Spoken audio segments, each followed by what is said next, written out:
ಸಮಯ ಸಾರವಾಗಮದ ಮೇಲೆ ಆಚಾರ್ಯ ಶ್ರೀ ಅಮೃತಚಂದ್ರದೇವರು ರಚಿತ ಆತ್ಮಖ್ಯಾತಿ ಟೀಕೆಯ ಮಧ್ಯದೊಳಗೆ ಉದಿಸಿ ಬಂದಿರುವಂಥ ಕಲಶರೂಪದ ಕಾವ್ಯಗಳ ಮೇಲೆ ರಾಜಮಂದ್ರಿ ಪಾಂಡೆಯವರು ಬರೆದಿರುವ ಬಾಲಬೋಧಿನಿ ಟೀಕೆಯ ಸ್ವಾಧ್ಯಾಯ ನಡೆದಿದೆ. ನಿರ್ಜರ ಅಧಿಕಾರದ 9ನೇ ಮಂಗಲಮಯ ಕಲಶ ಇದೆ. अच्छा स्वयमुच्छलन्ति यदिमा संवेदनव्यक्तयो निष्ठिताखिलभावमण्डलरस प्राभारमता इव यस्याभिन्नरस सवेश भगवान् एकोऽप्यनेकी भवन् वल्गत्युत्कलिकाभिरद्भुतनिधि चैतन्यरत्नाकरा. ಭಾವಾರ್ಥವು ಹೀಗಿದೆ. ಎಷ್ಟು ಜ್ಞಾನದ ಪರ್ಯಾಯಗಳಿವೆ, ಅವೆಲ್ಲವೂ ಅಶುದ್ಧ ರೂಪವಿವೆ ಎಂದು ಯಾರಾದರೂ ಮನ್ನಿಸುತ್ತಿದ್ದರೆ ಹಾಗಂತೂ ಇಲ್ಲ. ಕಾರಣವೇನೆಂದರೆ, ಯಾವ ಪ್ರಕಾರ ಜ್ಞಾನವು ಶುದ್ಧವಿದೆ ಅದೇ ಪ್ರಕಾರ ಜ್ಞಾನದ ಪರ್ಯಾಯವು ವಸ್ತುವಿನ ಸ್ವರೂಪವಿರುವುದರಿಂದ ಶುದ್ಧ ಸ್ವರೂಪವಿದೆ. ಆದರೆ ಒಂದು ವಿಶೇಷತೆ ಏನೆಂದರೆ, ಪರ್ಯಾಯ ಮಾತ್ರದ ಅವಧಾರಣೆ ಮಾಡಿದ ಮೇಲೆ ವಿಕಲ್ಪವು ಉತ್ಪನ್ನವಾಗುತ್ತದೆ, ಅನುಭವವು ನಿರ್ವಿಕಲ್ಪವಿರುತ್ತವೆ. ಆದುದರಿಂದ ವಸ್ತು ಮಾತ್ರವನ್ನು ಅನುಭವಿಸಿದರೆ ಸಮಸ್ತ ಪರ್ಯಾಯಗಳು ಕೂಡ ಜ್ಞಾನ ಮಾತ್ರವಿವೆ. ಪರ್ಯಾಯದಲ್ಲಿ ಕೂಡ ಶ್ರುತಜ್ಞಾನ ಅಥವಾ ಕೇವಲ ಜ್ಞಾನಾದಿ ಭೇದ ಅವನ ಅನುಭವದೊಳಗ ಯಾವಾಗ ಜ್ಞಾನ ಮಾತ್ರ ವಸ್ತು ಬರ್ತಿದೆಯೋ ಆಗ ಅಲ್ಲಿ ಭೇದ ಇರೋದನ್ನ ಇಲ್ಲ, ಪರ್ಯಾಯ ಜ್ಞಾನನೇ ಇದರಲ್ಲ. ಶ್ರುತಜ್ಞಾನ ಇರಲಿ, ಅವಧಿ ಮನಃಪರ್ಯಾಯ ಮತಿ ಅಥವಾ ಕೇವಲ ಯಾವುದೇ ಪರ್ಯಾಯ ಇದ್ರೂ ಕೂಡ ಅದರ ಜ್ಞಾನವೇ ಇದೆ. ನಿರ್ಜರೆಯ ಮಾರ್ಗ ಇದೊಂದೇ ಇದೆ. ಕರ್ಮದ ನಿರ್ಜರೆ ಪರ್ವದ ಆಚರಣೆಯಿಂದ ಆಗೋದಿಲ್ಲ, ಕರ್ಮದ ನಿರ್ಜರೆ ಉಪವಾಸಾದಿಗಳಿಂದ ಆಗೋದಿಲ್ಲ. ಕರ್ಮದ ನಿರ್ಜರೆ ಬಸ್ ಅನುಭೂತಿಯೊಳಗ ಜ್ಞಾನ ಮಾತ್ರ ವಸ್ತುವಿನ ಸಂವೇದನೆ ಯಾವಾಗ ಆಗ್ತಿದೆಯೋ ಆಗ ಅವನಿಗೆ ಪರ್ಯಾಯದೊಳಗೂ ಕೂಡ ಬರೀ ಜ್ಞಾನವೇ ಇರ್ತಿದೆ. ಹೀಗಾಗುವುದರಿಂದ ಅವಧಿಜ್ಞಾನ ರೂಪದ ಪರ್ಯಾಯ ಇರುವೆಳ್ಳದೊಳಗನು ಅರೆ ನನಗಿನ್ನು ಯಾವಾಗ ಕೇವಲ ಜ್ಞಾನ ಆಗೋದಾ ಅನ್ನುವ ವಿಚಾರ ಅಥವಾ ಚಿಂತೆ ಅಥವಾ ಖೇದ ಅವನಿಗೆ ಇರುವುದಿಲ್ಲ. ಯಾಕೆ ಅಂತಂದ್ರೆ ಈ ಅವಧಿ ಅಥವಾ ಮನಃಪರ್ಯಾಯ, ಅವಧಿ ಯಾಕೆ ಹೇಳಿತು ಅಂತಂದ್ರೆ ಅದು ಕುದ್ಗಲವನ್ನೇ ತಿಳಿತಿದೆಯಲ್ಲ. ಕೇವಲ ಯಾಕೆ ಹೇಳಿತು ಅಂತಂದ್ರೆ ಅದರ ಸಂಪೂರ್ಣ ರೂಪದಿಂದ ಜ್ಞಾನದೊಳಗೆ ತನ್ಮಯಿ ಇರ್ತಿದೆ. ಆದರೆ ಅವೆರಡರಲ್ಲೇ ಅವನಿಗೆ ಯಾವ ಭೇದನೂ ಇಲ್ಲ. ಸಮ್ಯಕ್ ದೃಷ್ಟಿ ಜೀವನಿಗೆ ಎಂಥ ಒಂದು ಸಹಜ ಜೀವನ ಇರಬಹುದು. ಧರ್ಮದ ಸಲುವಾಗಿ ನಾವು ಅಜ್ಞಾನಿಗಳ ಎಷ್ಟೆಷ್ಟು ವ್ಯಗ್ರ ಆಗುತ್ತಾ ಇದ್ದೇವೆ. ವ್ಯಗ್ರತೆಯಿಂದ ಶಾಂತಿ ಎಂದೂ ಸಿಗುವ ಸಾಧ್ಯ. ನಾ ಅದು ಮಾಡ್ಬೇಕು, ಇದು ಮಾಡ್ಬೇಕು, ಆರಂಭದ ತ್ಯಾಗ ಮಾಡ್ಬೇಕು. ಅರೆ ಪ್ರಭು, ನಿನ್ನ ಜ್ಞಾನದೊಳಗೆ ಆರಂಭ ಅನ್ನೋದು ಇಲ್ಲವೇ ಇಲ್ಲ. ಯಾವುದ ಸಕಾರಾತ್ಮಕ ವಸ್ತು ಇದೆಯೋ, ಯಾವುದ ಅಸ್ಥಿರೂಪದ ಸ್ವಭಾವ ಇದೆಯೋ ಅದರ ಕಡೆಗೆ ಲಕ್ಷ್ಯ ಕೊಡುತ್ತಾನ. ಯಾವುದು ತನ್ನಲ್ಲೇ ಇಲ್ಲವೋ ಅದರ ನಾಸ್ತಿ ಮಾಡುವ ಸಲುವಾಗಿ ಈ ಜೀವ ಎಷ್ಟೊಂದು ಪ್ರಯತ್ನ. ಸ್ವಲ್ಪ ವಿಚಾರ ಮಾಡಿ ನೋಡೋದ. ಯಾವ ರೀತಿ ಸಂಸಾರ ಶರೀರ ಭೋಗಕ್ಕೆ ಸಂಬಂಧಿಸಿದ ಹಾಗೆ ಕೆಲವು ಸಂಯೋಗಗಳನ್ನು ಇಷ್ಟಪಡ್ತೇವೆ, ಇಟ್ಕೊಳ್ಳಿಕ್ಕೆ ಬಯಸ್ತೇವೆ. ಕೆಲವು ಸಂಯೋಗಗಳನ್ನು ಇಷ್ಟಪಡುವುದಿಲ್ಲ, ದೂರ ಮಾಡಲಿಕ್ಕೆ ಬಯಸ್ತೇವೆ. ಹಾಗೇ ಇದೆ. ಅದರಲ್ಲೇ ಯಾವ ಭೇದ ಆದರೂ ಇದೆಯನ್ನ ನೋಡೋದ. ಧರ್ಮದ ಸಲುವಾಗಿ ಕೂಡ ಕೆಲವು ಸಂಯೋಗಗಳನ್ನು ಬಯಸ್ತೇವೆ, ಕೆಲವು ಸಂಯೋಗಗಳನ್ನು ಬೇಡ. ಅರೆ ಪ್ರಭು, ಸಂಯೋಗ ನಿನಗೇನು ಮಾಡಿದೆ? ಏನು ಮಾಡ್ತಿದೆ? ಏನು ಮಾಡುವ ಸಾಧ್ಯತೆ ಇದೆ? ನೀನಾಗೇನ ಸಂಯೋಗದ ಕಡೆಗೆ ಲುಬ್ಧ ಆಗಿ ಆ ಸಂಯೋಗದೊಳಗ ನಿನ್ನ ಮತಿ ಕಲ್ಪನೆಯ ಅನುಸಾರ ಕಾರ್ಯ ಆಗಲಿ ಅಥವಾ ಅವಸ್ಥೆ ಇರಲಿ ಅಂಥೇಳಿ ಬಯಸುವುದ? ಇದು ಮಹಾಪರಾಧ ನಿಂದೇ ಇದೆಯಲ್ಲ. ಅರೆ ಈಗ ಸತ್ಯ ಅನ್ನಿಸ್ತಾ ಇದೆ, ಸಂಯೋಗದಿಂದ ದೂರ ಹೋಗಬಹುದಪ್ಪ, ಉದಯದಿಂದ ಪಲಾಯನ ಸಾಧ್ಯ ಇಲ್ಲ. ಆದರೆ ಉದಯದಿಂದ ಪಲಾಯನ ಮಾಡೋದು ಇಲ್ಲ, ಆದರೆ ಉದಯದಿಂದ ಉಪಯೋಗವನ್ನು ಬಿಡಿಸಿಕೊಳ್ಳುವುದು. ಸಂಯೋಗದಿಂದಂತೂ ಪಲಾಯನ ಇಲ್ಲವೇ ಇಲ್ಲ, ಸಂಯೋಗದೊಳಗೆ ಏನೂ ಇಲ್ಲ. ಅರೆ ಸಂಯೋಗಿ ಬುದ್ಧಿ ಇರುವಂಥ ಜೀವ ಯಾವ ಸಂಯೋಗದೊಳಗೆ ಹೋದ್ರೂ ಕೂಡ ಅಲ್ಲೇ ಅದೇ ಕಾರ್ಭಾರ ಮಾಡವ್ರಿ. ಅದೇ ಎಲ್ಲ ವಿಶೇಷ ವಿಶೇಷ ವಿಶೇಷ ವಿಶೇಷಗಳ ಕಡೆಗೆ ಅವನ ಗಮನ ಹೋಗುವುದು. ಅದ್ಭುತ ಮಾತು ಇದೆ, ಸತ್ಯವನ್ನು ಆಲಿಸಲಿಕ್ಕೆ ಶಿಖರನೂ ಕೂಡ ಸತ್ಯದ ಗ್ರಹಣ ಎಷ್ಟು ಕಠಿಣ ಇದೆ ಪ್ರಭು. ಎಲ್ಲಿ ನಾವು ಬಾಹ್ಯ ಪದಾರ್ಥಗಳಲ್ಲೇ ಇಷ್ಟ ಅನಿಷ್ಟದ ಕಲ್ಪನೆ ಇಟ್ಕೊಂಡಿದ್ದೇವೆ, ಅಲ್ಲಿ ಜ್ಞಾತ ಸ್ವಭಾವದ ಕಡೆಗೆ ಪ್ರವೃತ್ತಿ ಹಾಗಾಗೋದ. ಒಂದು ಕ್ಷಣ ಗಂಭೀರತೆಯಿಂದ ವಿಚಾರ ಮಾಡಿ ನೋಡು. ನನಗಿಲ್ಲಿ ಉಪಯೋಗ ಸರಿ ಉಳಿಯುವುದಿಲ್ಲ, ನನ್ನ ಉಪಯೋಗ ಇಂಥ ಜನರ ಮಧ್ಯದೊಳಗೆ ಸರಿ ಉಳಿಯುವುದು. ಅರೆ ಭಾವಲಿಂಗಿ ಸಂತ ಹೇಳಿದರು, ನಿನ್ನ ಉಪಯೋಗ ಅರ್ಹಂತ ಪ್ರಭುವಿನ ಸನ್ನಿಧಿಯೊಳಗೂ ಕೂಡ ಬಂಧರೂಪವಾಗಿ ಪರಿಣಮಿಸ್ತಿದೆ.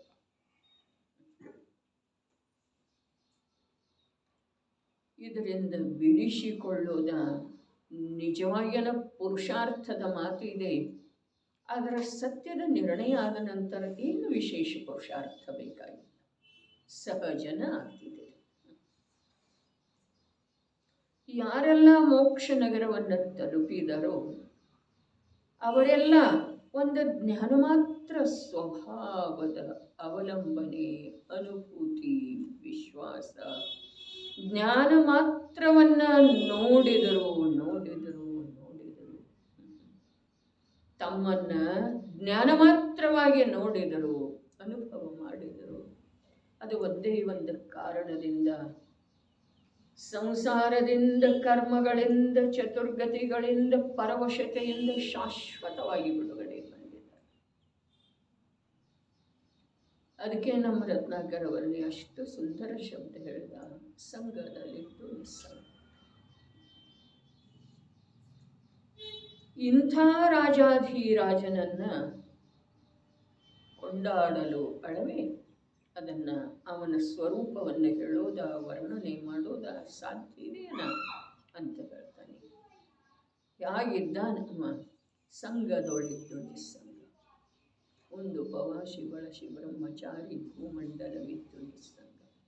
ಮಂಡೆ ಬೆಳೆದು ಮನಬೋಳಾದ ತಪಸ್ಸು. ಆ ತಪಸ್ಸು ಕಠಿಣ ಇದೆ ನೋಡ್ರಿ. ಎಲ್ಲ ಇರುವೆಳೆದೊಳಗೆ, ಅರೆ ಪ್ರತಿಕೂಲತೆ ಇರುವೆಳೆದೊಳಗೂ ಒಂದು ವೇಳೆ ಅಜ್ಞಾನಿ ಜೀವ, ಪ್ರತಿಕೂಲತೆ ಇರುವೆಳೆದೊಳಗ ಒಂದು ವೇಳೆ ಅಜ್ಞಾನಿ ಜೀವ ಅದರ ಕಡೆ ಅರ್ಥಾತ್ ಆ ಸಂಯೋಗದ ಕಡೆ ಉದಾಸೀನ ಆಗಬಹುದರೆ, ಅದರ ಅನುಕೂಲತೆ ಇರುವೆಳೆದೊಳಗ ಸಂಯೋಗದ ದೃಷ್ಟಿಯನ್ನು ಬಿಡೋದ ಬಹಳ ಕಷ್ಟದ ಕೆಲಸ ಇದೆ ಅಂತ ಹೇಳಿನ. ಇಷ್ಟಿಷ್ಟ ಅನುಕೂಲತೆಯೊಳಗೆ ಈ ಜೀವ ಮುಗ್ಧಾಗಿ ಇಷ್ಟಿಷ್ಟ ಅದು ಕಲ್ಪನೆಯದ್ದು, ನಿಜವಾಗಿ ಅನುಕೂಲತೆ ಇಲ್ಲವೇ ಇಲ್ಲ. ಇಷ್ಟಿಷ್ಟೇ ಅನುಕೂಲತೆ ಭ್ರಾಂತಿ ರೂಪದಿಂದ ಅದನ್ನು ಅನುಕೂಲ ಅಂಥೇಳಿ ಮನ್ನಿಸಿಕೊಂಡ ಚಿನ್ಮಯವಾಗಬೇಕಾದಂಥ ಸುಂದರ ನಿರ್ಮಲ ಆಗಬೇಕಾದಂಥ ಭವಿತವ್ಯವನ್ನ ಕೆಡಿಸಿಕೊಳ್ತಾ ಇದ್ದಾನೆ. ಏನು ಹೇಳಿದ್ರು? ಯಾವನಿಗೆ ಜ್ಞಾನ ಮಾತ್ರದ ಸಂವೇದನೆ ಇದೆಯೋ ಅವನಿಗೆ ಈ ಪರ್ಯಾಯಗಳಲ್ಲಿ ಕೂಡ ಬರೀ ಜ್ಞಾನವೇ ಕಾಣಿಸ್ತಿದೆ. ಮತಿಜ್ಞಾನ ಕಾಣಿಸುವುದಿಲ್ಲ, ಅವಧಿ ಜ್ಞಾನ ಕಾಣಿಸುವುದಿಲ್ಲ, ಕೇವಲ ಜ್ಞಾನದ ಅಪೇಕ್ಷೆ ಇರುವುದಿಲ್ಲ. ಕೇವಲ ಜ್ಞಾನ ಏನಿದೆ? ಅರೆ ಕೇವಲ ಜ್ಞಾನಕ್ಕಿಂತ ಏನಿದೆ? ಅನುಭೂತಿ ನಿರ್ಮಲ ಇದೆ ರೀ. ನಿರ್ಮಲಕ್ಕಿಂತಲೂ ನಿರ್ಮಲ ಅಂತ ಹೇಳಿದ್ರಲ್ಲ, ಬಹಳ ಸುಂದರ ಶಬ್ದ. ಅನುಭೂತಿ ಯಾರ್ದ? ನರಕದ ನಾರಕಿ ಇದ್ದರೆ, ಚತುರ್ಥ ಗುಣಸ್ಥಾನಾವರ್ತಿ ಇದ್ದಾನೆ, ನರಕದ ನಾರಕಿ ಇದ್ದಾನೆ. ನಿನ್ನೆ ಹೇಳಿತ್ತು ಕೃಷ್ಣನ ಇಚ್ಛಾಜನ್ಯ ಪರಿಣಾಮ ಇದ್ದಾವೆ. ಆದರೆ ಅವನು ಶ್ರದ್ಧೆಯ ಜೊತೆಗೆ ಹೊಂದಿಕೊಂಡಿರುವಂಥ ಏಕರೂಪ ಆಗಿರುವಂಥ ಯಾವ ಜ್ಞಾನ ಇದೆಯಲ್ಲ, ಆ ಜ್ಞಾನದ ಬಲದಿಂದ ಯಾವ ಜ್ಞಾನದ ಅನುಭೂತಿ ಇದೆಯಲ್ಲ ಅವನಿಗೆ, ಆ ಅನುಭೂತಿ ಪ್ರಭು ಕೇವಲ ಜ್ಞಾನಕ್ಕಿಂತಲೂ ನಿರ್ಮಲ ಇದೆ ರೀ. ಏನು ತಿಳಿತಿದೆ ನಮಗೆ ಹೇಳ್ರಿ ನೋಡೋಣ. ನಾವು ಎಷ್ಟು ಸ್ಥೂಲವಾದಂಥ ಜಡದ ಪದಾರ್ಥದ ಅವಸ್ಥಾ ವಿಶೇಷದೊಳಗ ಮೇಲು ಕೀಳ ಉಚ್ಚ ಹಾಗೆ ಹೀಗೆ, ಇದು ಶ್ರೇಷ್ಠ ಇದು ಶ್ರೇಷ್ಠ.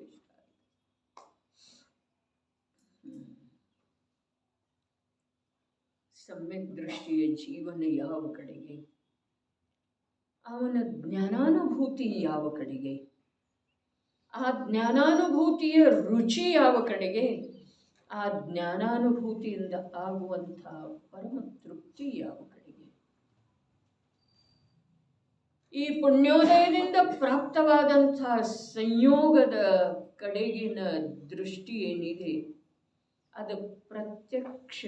ಅರೆ ಪ್ರಭು ಪ್ರತ್ಯಕ್ಷ ಚೈತನ್ಯವನ್ನು ದಹಿಸಿ ಬಿಡುವಂಥ ಅಗ್ನಿ ಇದೆ. ತಿಳಿತಂತೆ ಸಂಯೋಗದ ಕಡೆಗಿನ ಯಾವ ದೃಷ್ಟಿ ಇದೆಯೋ ಅದು ಪ್ರತ್ಯಕ್ಷ ಚೈತನ್ಯವನ್ನು ದಹಿಸಿ ಬಿಡುವಂಥ ಅಗ್ನಿ ಇದೆ.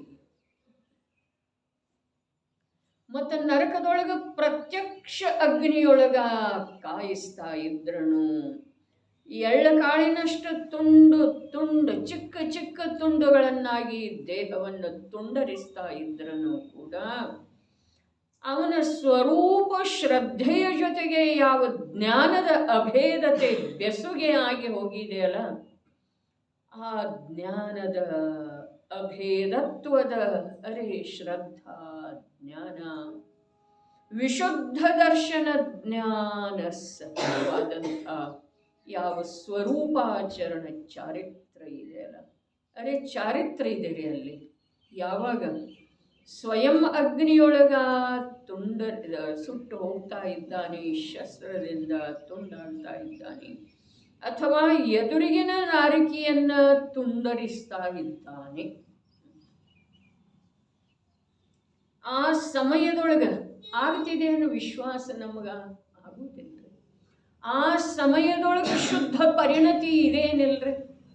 ಆ ಶುದ್ಧ ಪರಿಣತಿ ಶ್ರದ್ಧೆಯ ಪರಿಣಮನಿದೆಯೋ, ಜ್ಞಾನದ ಪರಿಣಮನಿದೆಯೋ, ಅಥವಾ ಶ್ರದ್ಧೆ ಜ್ಞಾನ ಮತ್ತು ಸ್ವರೂಪಾಚರಣ ಚಾರಿತ್ರದ ಅಭೇದ ಪರಿಣಮನಿ ಇದೆ ಅದ. ಅರೆ ರತ್ನತ್ರಯ ಮಾರ್ಗ ಒಂದು ಸಲ ಪ್ರಗಟಾಯಿತು ಅಂತಂದ್ರೆ ಅದು ತುಂಡರಿಸುವುದಿಲ್ಲ ಮತ್ತು ಏಕಾಕಿ ಇರುವುದಿಲ್ಲ. ಅದು ಬರೀ ಶ್ರದ್ಧೆ ಇದೆ. ಈಗ ಅವನ ಜ್ಞಾನ ಹೊರಗಡೆ ತೊಡಗಿದ್ದೇ ಇದೆ. ಅವ ಮನ ವಚನ ಕಾಯದೊಳಗೆ ಕಾರ್ಯ ಮಾಡ್ತಾ ಇದ್ದಾನೆ. ಇದು ಯಾವುದು ಅಲ್ಲಿ ಲೆಕ್ಕಕ್ಕೆ ಬರುವುದಿಲ್ರಿ. ಅಲ್ಲೇನಿದೆ?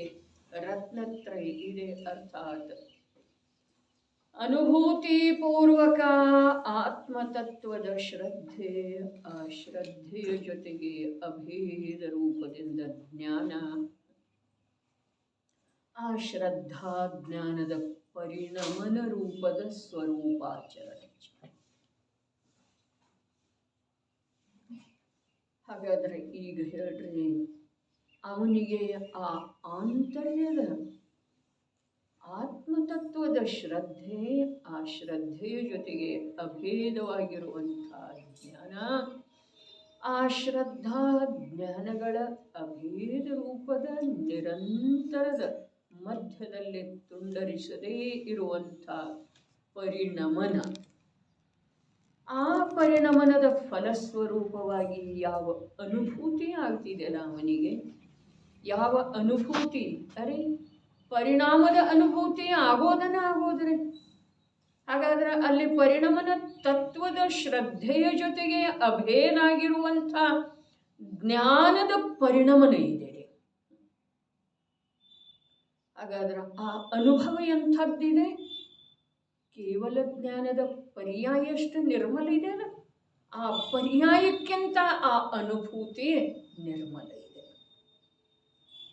ಒಪ್ಪಬಹುದು, ವಿಚಾರ ಮಾಡಬಹುದು, ಒಪ್ಪದೇ ಇರಬಹುದು, ಅದು ನಮಗೆ ಸೇರಿದ್ದ ವಿಷಯ ಇದೆ. ಜೀವನಿಗೆ ತತ್ವದ ವಿಚಾರ ಪೂರ್ವಕ ವಿಕಲ್ಪದೊಳಗೂ ಕೂಡ ತತ್ವದ ಯಾವ ನಿರ್ಣಯ ಆಗ್ತಿದೆಯೋ, ಆ ನಿರ್ಣಯ ರೂಪಿ ಜ್ಞಾನದ ಬಲದಿಂದ ಕೂಡ ಜೀವದ ಎಷ್ಟೋ ಸಂಯೋಗಕೃತ ಪ್ರತಿಕೂಲತೆಗಳ ಅಲಕ್ಷ್ಯ ಆಗ್ತಾವಂದ ಮೇಲೆ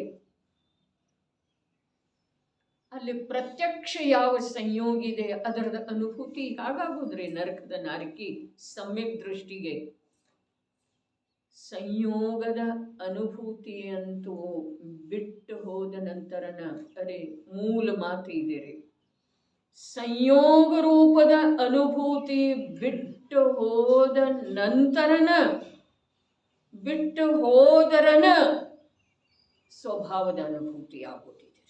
ಇಲ್ಲದಿದ್ರೆ ಸಾಧ್ಯ ಇಲ್ಲ. ನಾನು ಸಂಯೋಗವನ್ನು ಇಟ್ಕೊಂಡು ಸ್ವಭಾವದ ಅನುಭೂತಿ ಮಾಡ್ತೇನೆ. ಸಂಯೋಗದ ಅನುಭೂತಿ, ಅರೆ ಸಂಯೋಗದೊಳಗೆ ದೃಷ್ಟಿ ಕೀಲಿತ ಇದೆ ರೀ ನಮ್ದು.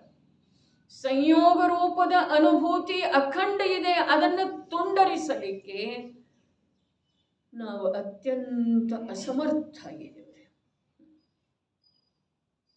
ಎಂಥ ಮಾತು, ಸಮ್ಯಕ್ ದೃಷ್ಟಿಯ ಮಾತು ಇದೆ ರೀ. ಇದ ಆಚಾರ್ಯ ಭಗವಂತರ ಮಾತು ಇದೆ ಅಲ್ಲ. 4ನೇ ಗುಣಸ್ಥಾನಾವರ್ತಿ ಯಾವ ರಾಜಮಲ್ ಪಾಂಡೆ ಟೀಕೆ ಬರೀತಾ ಇದ್ದಾನೋ, ಅವನಂತರಂಗದ ಯಾವ ಅನುಭೂತಿ ಇದೆ, ಆ ಅನುಭೂತಿಗೆ ಶಬ್ದ ಕೊಡ್ತಾ ಇದ್ದಾನೆ. ಭಾವಾರ್ಥ ಇದೆ ರೀ, ವಿಚಾರ ಮಾಡೋದು. ಇದು ಅಲ್ಲಿ ಖಂಡಾನ್ವಯ ಅರ್ಥ ಅಲ್ಲ, ಭಾವಾರ್ಥ ಇದೆ. ಕಣ್ಣು ಬಿಟ್ಟು ನೋಡೋದು, ನಡೀರಿ ಓದೋನು. ಭಾವಾರ್ಥವು ಈ ಪ್ರಕಾರವಿದೆ. ಎಷ್ಟು ಜ್ಞಾನದ ಪರ್ಯಾಯಗಳಿವೆ. ಭಾವಾರ್ಥ ಯಾವುದರದ ಭಾವಾರ್ಥ? ಅಚ್ಛಾಚ್ಛಾದ ಭಾವಾರ್ಥ. ಅಚ್ಛಾಚ್ಛಾದ ಅನುವಾದ ಅರ್ಥ ಏನಿದೆ? ನಿರ್ಮಲಕ್ಕಿಂತಲೂ ನಿರ್ಮಲ. ಬಹಳ ಅದ್ಭುತ ರೀ ಇಂಥ ವಚನ,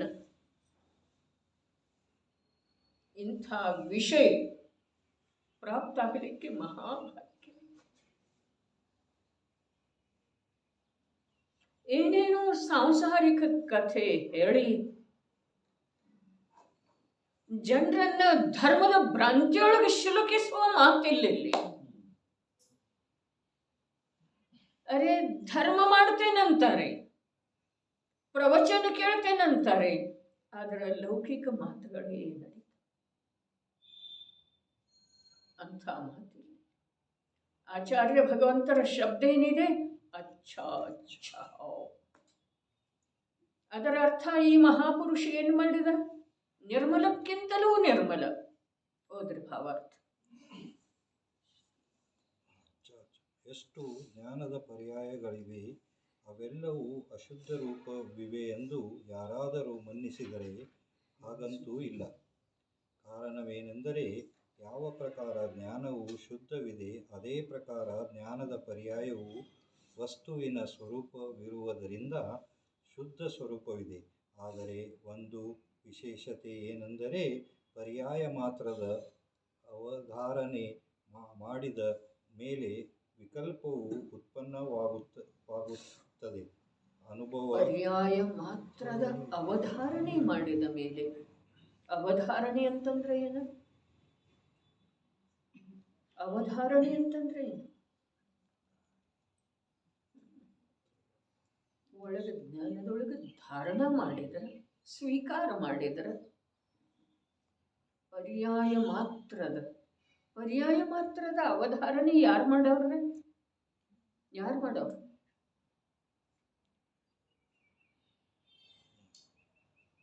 ಯಾರು ಮಾಡವ್ರ? ಅಜ್ಞಾನಿಯನ್ನು ಸಮ್ಯಕ್ ದೃಷ್ಟಿ. ಪರ್ಯಾಯ ಮಾತ್ರದ ಅವಲೋಕನೆ, ಕೇವಲ ಪರ್ಯಾಯ ಮಾತ್ರದನ ಅವಲೋಕನೆ ಮಾಡ್ತಾನೆ. ಯಾವ? ಅಜ್ಞಾನಿ. ನೋಡ್ರಿ, ಅಜ್ಞಾನಿ ಅನ್ನುವ ಮಾತ ಒಂದು ಅಪೇಕ್ಷಾದಿಂದ ಸತ್ಯ ಇದೆ.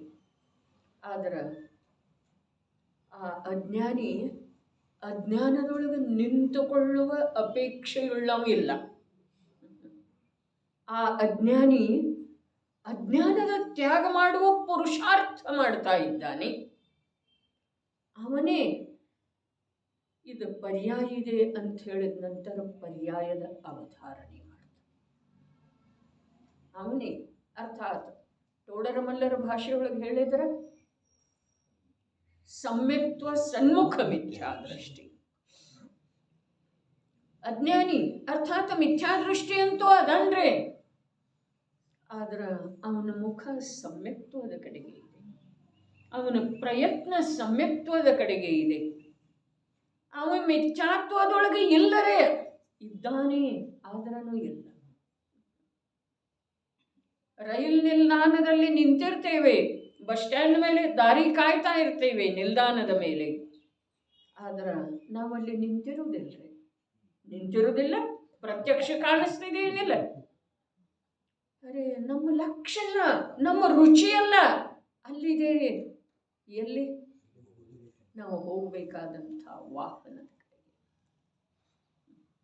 ಹಾಗೆ ಸಮ್ಯಕ್ತ್ವ ಸನ್ಮುಖ ಮಿಥ್ಯಾದೃಷ್ಟಿ ನಿಂತಿದ್ದಾನೆ ಮಿಥ್ಯಾತ್ವದೊಳಗ, ಆದ್ರೆ ಅವ ಇಲ್ಲ ಮಿಥ್ಯಾತ್ವದೊಳಗ್ರೆ.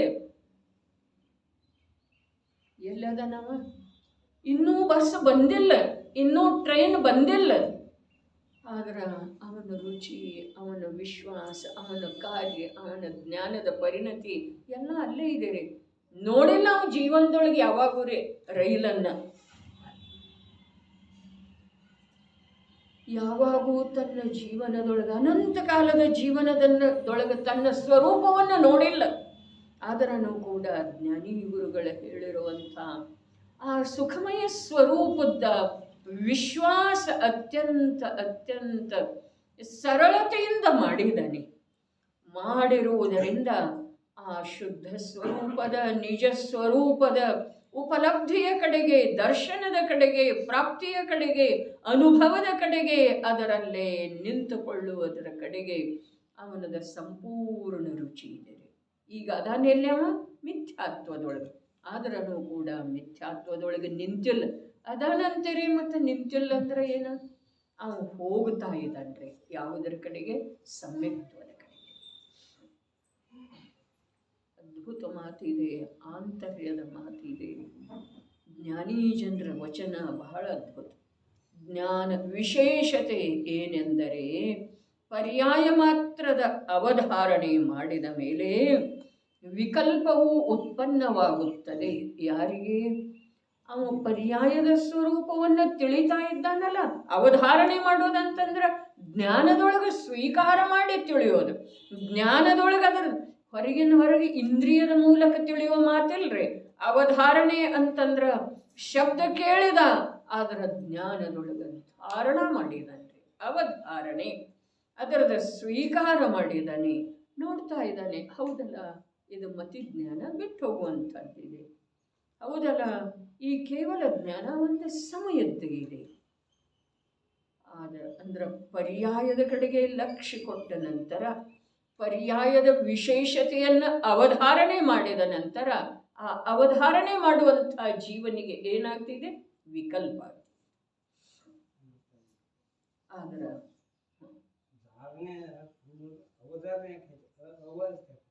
ಅವಧಾರಣೆ, ಅವಲಂಬನೆ, ಅಂದ್ರೆ ಆಂತರ್ಯದೊಳಗಿನ ಮಾತ್ರ ಅದ ಧಾರಣ ಮಾಡೋದು. ನೋಡ್ರಿ, ಶಬ್ದದ ಧಾರಣ ಅಥವಾ ಗ್ರಹಣ ಆತ್ಮಾನುಶಾಸನದೊಳಗ ಹೇಳಿದರೆ ವಾಚನ, ಅದರ ನಂತರ ಚಿಂತನ, ಅದರ ನಂತರ ಮನನ, ಅದರ ನಂತರ ಧಾರಣ, ಅದರ ನಂತರ ಯಾವ ಪ್ರಕಾರ ಅನುಭೂತಿ, ಅದರ ಕ್ರಮ ಹೇಳಿದ್ದಾರೆ.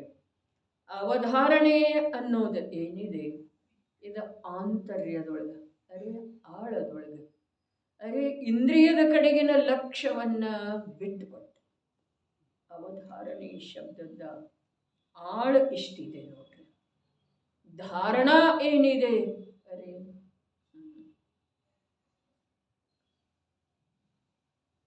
ಧಾರಣಾ ಜ್ಞಾನನ ಸಮ್ಯಕ್ ದರ್ಶನಕ್ಕೆ ಕಾರಣ ಇದೆ.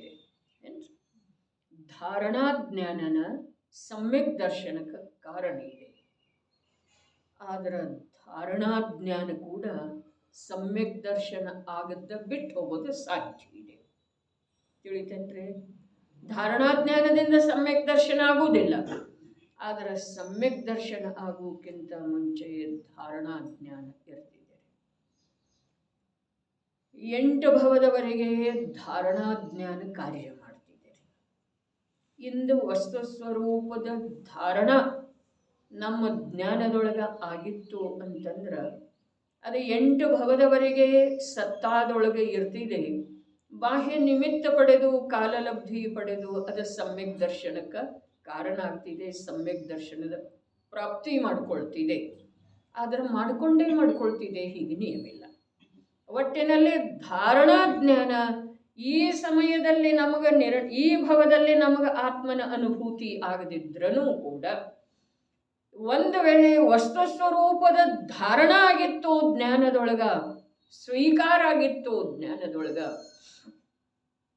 ಅಂತಂದ್ರೆ ಅದು 8 ಭವದವರೆಗೆ ಅದರದ ಸಂಸ್ಕಾರ ಇರ್ತಿದೆ. ಅದಕ್ಕೆ ಧಾರಣಾ ಆಗುವ ಹಾಗೆ, ಧಾರಣಾ ಜ್ಞಾನ ಆಗುವ ಹಾಗೆ ನಾವು ವಸ್ತು ಸ್ವರೂಪದ ನಿರ್ಣಯ ಮಾಡುವ ಸಲುವಾಗಿ ಉದ್ಯಮ ಮಾಡೋದಿದೆ. ಅರೆ ನಮಗೆ ಬೇರೆ ಏನೂ ಬೇಕಿರಬಾರ್ದು, ನಮಗೆ 10 ವಿಕಲ್ಪ ಇದ್ದು ಅಂತಂದ್ರೆ ಈ ಕಾರ್ಯ ಆಗುವುದಿಲ್ಲ.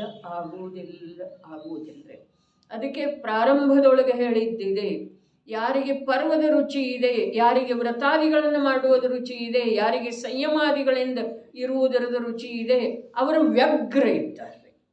ಹೀಗಿದ್ದ ಕಾರಣ ಸಂಯೋಗಿ ದೃಷ್ಟಿ ಎಲ್ಲಿಯವರೆಗೆ ಇದೆ, ಸಂಯೋಗ ರೂಪದ ಭಾವ ಜ್ಞಾನದೊಳಗೆ ಸಂಯೋಗದ ಮುಖ್ಯತೆ ಎಲ್ಲಿಯವರೆಗೆ ಇದೆಯೋ ಅಲ್ಲಿಯವರೆಗೆ ಸ್ವಭಾವ ಅರ್ಥಾತ್ ಜ್ಞಾತಾ ಸ್ವಭಾವದ ಉದ್ಯಮ ಸಾಧ್ಯ ಅಲ್ರಿ.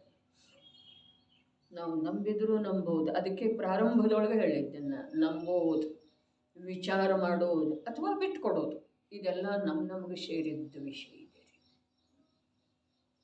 ಮತ್ತು ಇದಿಷ್ಟು ಸುಲಭಂತೂ ಇಲ್ಲ. ನಾವು ಬರೇ ಹೊರಗೆ ರುಚಿ ಇದೆ ನಾವು ಕಾಯ್ತಾ ಇದ್ದೇವೆ. ದಶಲಕ್ಷಣ ಯಾವಾಗ ಬರ್ತಿದೆ, ಅದು ಬಂದ ನಂತರ ಏನು ಕಾರ್ಯ ಮಾಡ್ತಿದೆ ಅಂದ್ರೆ ಮಾಡ್ತಿದೆಯೇನ, ಅಥವಾ ಅದು ಬಂದ ನಂತರ ನಾವೇ ಈಗ ಮಾಡೋದಕ್ಕಿಂತ ಸ್ವಲ್ಪ ಜಾಸ್ತಿ ಕಾರ್ಯ ಮಾಡ್ತೇವ್ರೆ? ಯೋಚನೆ ಮಾಡೋದು.